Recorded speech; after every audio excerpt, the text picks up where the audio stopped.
अस्सलामुअलैकुम, मैं हूं इरफान समोर। दोस्तों, नवाज शरीफ साहब और उनकी फैमिली पाकिस्तान के साथ कितनी लॉयल है, ये लोग कितने मुहिब्बे वतन पाकिस्तानी हैं। आज जब मुल्क पर मुश्किल वक्त आया तो इनकी हुब्बुल वतनी खुलकर सामने आ गई है। इनकी हुब्बुल वतनी का पर्दा चाक हो गया है और ये मुश्किल वक्त में दुश्मन की सफों में पाए गए हैं, जब दुश्मन ने मुल्क पर यलगार की है। इस हवाले से कुछ अहम अपडेट्स हैं, वो आपके साथ शेयर करूंगा। बल्कि आज मैं इनकी हुब्बुल वतनी का पोस्टमार्टम आपके सामने रखूंगा। और दूसरी जानिब जिसे ये मुल्क दुश्मन कहते थे, यानी कि इमरान खान, वो आज कहां स्टैंड ले रहा है, इस हवाले से एक एक चीज आपको बताऊंगा। लेकिन उससे पहले नए आने वाले दोस्तों से गुजारिश है कि ये चैनल आपका अपना है। अगर अभी तक इसको सब्सक्राइब नहीं किया तो सब्सक्राइब जरूर कर लीजिए और बेल आइकन पर भी क्लिक कर दीजिए ताकि हर नई आने वाली वीडियो टाइमली आपको मौसूल हो जाए। दोस्तों, नवाज शरीफ साहब पाकिस्तान के 3 बार वजीर आजम रह चुके हैं और नून लीग दावा करती है एक तरफ के इस वक्त पाकिस्तान में जो भी फैसला होता है, जो भी इकदाम नून लीग और या हुकूमत उठाती है, वो नवाज शरीफ साहब की मुशावरत से होता है। नवाज शरीफ साहब की मुशावरत के बगैर कुछ नहीं होता। आज पाकिस्तान पे सबसे मुश्किल वक्त आया है। आज पाकिस्तान को बड़े लीडर्स की जरूरत है, यकजहती की जरूरत है। और उनका स्टांस क्या है, इस हवाले से मैंने जानने की कोशिश की। एक खबर आई कि जब इंडिया ने यह ड्रामा रचाया और इल्जाम पाकिस्तान पर लगाया, फिर सिंध-ताज मुआहिदा, इंडस वाटर ट्रीटी जो है वो कैंसिल करने की धमकी लगाई, तो दूसरी जानिब से नवाज शरीफ साहब का एक बयान आया इंडिया से, सॉरी लंदन से बयान आया कि नवाज शरीफ साहब फिल फॉर पाकिस्तान वापस आ रहे हैं और उन्होंने शहबाज शरीफ साहब को जाती उम्रा में तलब कर लिया है। आते ही जनाब हंगामी मीटिंग होगी। तो मुझे लगा शायद नवाज शरीफ साहब अब मोदी सरकार को उसी की जुबान में ललकारने का प्लान बना चुके हैं। आज मोदी को जो है नवाज शरीफ साहब मुंह तोड़ जवाब देंगे, मैं ये एक्सपेक्ट कर रहा था, क्योंकि बड़ा लीडर नवाज शरीफ है, बड़ा लीडर है, छोटे भाई की हुकूमत है। तो नवाज शरीफ साहब का बयान जो है या इंडिया को लगाई गई धमकी, क्योंकि नून लीग वाले कहते हैं कि नवाज शरीफ साहब थिंक टैंक है, तो थिंक टैंक की धमकी तो कारगर साबित होती, लेकिन थिंक टैंक को मुकम्मल तौर पर सांप सूंघ गया है। लंदन से जब निकले हैं तो साफियों ने घेर लिया, बोला कि मियां साहब, इंडिया ने जो है इल्जाम पाकिस्तान पर धर दिया है, इंडिया ने जंग मुसल्लत कर दी है, इंडिया ने पाकिस्तान को धमकी लगा दी है, पाकिस्तान पर इल्जामात लगा दिए हैं। आप इस बारे में क्या कहेंगे? तो मियां साहब ने क्या कहा जानते हैं? क्या कहा? कुछ भी नहीं कहा। मियां साहब को मुकम्मल तौर पर सांप सूंघ गया और अभी तक मियां साहब एक शब्द भी नहीं बोले, एक लफ्ज तक नहीं बोले इंडिया के हक में या इंडिया के खिलाफ या इंडिया के बारे में। इंडिया ने पाकिस्तान के साथ जो कुछ किया, मियां साहब नहीं बोले, बल्कि मियां साहब को छोड़ें, इनकी पूरी फैमिली नहीं बोली। तो मैंने कहा यार अब देखें मियां साहब का ट्विटर में निकाल के देखता हूं कि मियां साहब ने कोई शायद ट्वीट किया हो।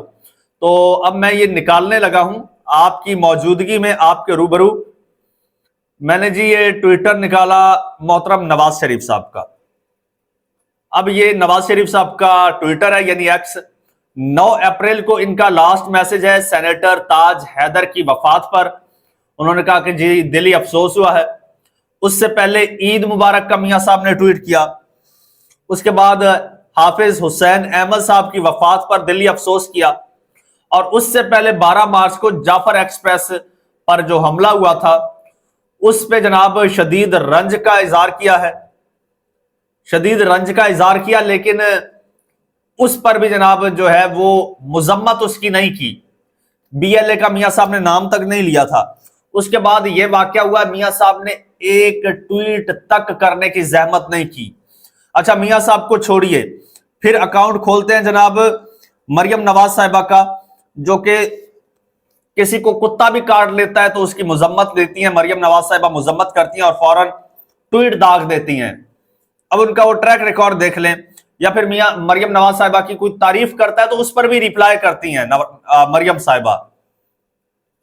कोई छोटी सी छोटी खबर होती है, कोई छोटी सी छोटी चीज होती है तो मरियम साहिबा का ट्वीट आता है, लेकिन ट्वीट नहीं आया तो मरियम नवाज साहिबा का इंडिया की धमकी पर नहीं आया। नहीं आया तो इंडस वाटर ट्रीटी कैंसिल करने पर मरियम नवाज साहिबा का ट्वीट नहीं आया। आखिरी मरियम नवाज साहिबा का ट्वीट 4 रोज पहले का है, जब उन्होंने कहा अल्हम्दुलिल्लाह we are witnessing defining moment in Punjab's environmental journey with the launch of Pakistan first ever smart environmental protection force. वो जो हुआ था, एक तकरीब इन्होंने की थी, आखिरी ट्वीट मरियम नवाज साहिबा का वो था। उसके बाद इस इशू पे मरियम नवाज साहिबा का, नवाज शरीफ साहब का ट्विटर मुकम्मल तौर पर खामोश दिखाई देता है। अब आते हैं अगली तरफ, यह है जी हमजा शहबाज साहब का ट्विटर। हमजा शहबाज ने इस हवाले से कोई ट्वीट नहीं किया। हुसैन नवाज का ट्विटर चेक करें, कोई ट्वीट नहीं आया, कोई रद्द-ए-अमल, कोई बयान नहीं आया। शहबाज शरीफ साहब का भी ट्वीट नहीं आया। वही ऑफिशियली जो उनसे करवाया गया डंडे के जोर पर, वही चीजें सामने आई। अब क्यों नहीं आया जनाब, क्यों ट्वीट वगैरह नहीं आया? तो इस पर थोड़ी सी मजीद मैंने खोज लगाई, पता चला कि नवाज शरीफ साहब के भारतीयों के साथ घरेलू ताल्लुकात हैं, फैमिली टर्म्स हैं। इसके अलावा कारोबार की तो खबरें आती हैं, इल्जामात भी लगते हैं जिनकी ये गाहे बगाहे तरदीद भी करते रहते हैं। लेकिन इनका भारत के साथ जो गठजोड़ है वो भी किसी से ढका छुपा नहीं है। स्पेशली जी भारतीय एक सिटीजन है सजन जिंदाल। अब सजन जिंदाल स्टील का कारोबार करते हैं, दूसरी जानिब मुबैना तौर पर मियां साहब भी स्टील का काम करते हैं। अब इनकी पार्टनरशिप है या नहीं है, लेकिन बात बहुत आगे तक है और मामलात बहुत आगे तक है। 2017 में भारतीय स्टील टाइकॉन सजन जिंदाल ने मरी में नवाज शरीफ से मुलाकात की और पाकिस्तानी मीडिया में कयास आराइयां हुई। मरियम नवाज ने इस मुलाकात को जाती मुलाकात करार दिया और फिर 2024 में सजन जिंदाल ने लाहौर में नवाज शरीफ के पोते की शादी में शिरकत की और यह बड़ा खुफिया सा एक जनाब उनका दौरा था। आए और नवाज शरीफ साहब से के पोते की शादी में शरीक हुए, जाती उम्रा में स्पेशल एक तैयारे से आए और फिर वापस भी चले गए। इसके अलावा मोदी साहब जो हैं, मोदी साहब खुद पाकिस्तान आए बगैर वीजे के। ये एक बड़ा तारीखी वाकया है कि बगैर वीजे के मोदी साहब डायरेक्ट आते हैं, नवाज शरीफ साहब से मिलते हैं। मोदी की तकरीब हल्फ बर्दारी होती है, नवाज शरीफ साहब भागे भागे इंडिया जाते हैं। और तो और अच्छा, मियां साहब का बयान जब आता है तो कैसे आता है, सुनिएगा जरा जी। मई 2018 में नवाज शरीफ ने एक इंटरव्यू में कहा था कि क्या हमें इजाजत देनी चाहिए कि गैर रियासती अनासिर सरहद पार करें और मुंबई में 150 अफराद को कत्ल करें। ये नवाज शरीफ साहब के अल्फाज हैं। इस बयान को भारतीय मीडिया ने पाकिस्तान के खिलाफ प्रोपेगेंडे के तौर पर इस्तेमाल किया और इसे पाकिस्तान की तरफ से हमले का एतराफ करार दिया। अच्छा, इनके अलावा इनका गठजोड़ देखिए जी, ये एस जयशंकर हैं, उनके फॉरेन मिनिस्टर हैं, वो पाकिस्तान आए, नवाज शरीफ साहब ने उनके बड़े गुण गाए। और जनाब सजन जिंदाल के साथ तो खैर एक लंबा रिश्ता है, तवील शराकतदारी है। इसके अलावा पाकिस्तान इनके जनाब बिजनेस के हवाले से भी इल्जामात लगते आ रहे हैं कि इनके जो है वो बिजनेस रिलेशंस हैं इनके साथ, इंडियंस के साथ, लेकिन इसका कोई सबूत नहीं है। इवन आसिफ अली जरदारी साहब ने तो जो आज इनके हैं शराकतदार हैं, इत्तेहादी हैं, उन्होंने तो यह तक कहा था कि नवाज शरीफ साहब जो हैं वो भारत के साथ मिलके ग्रेटर पंजाब बनाना चाहते हैं।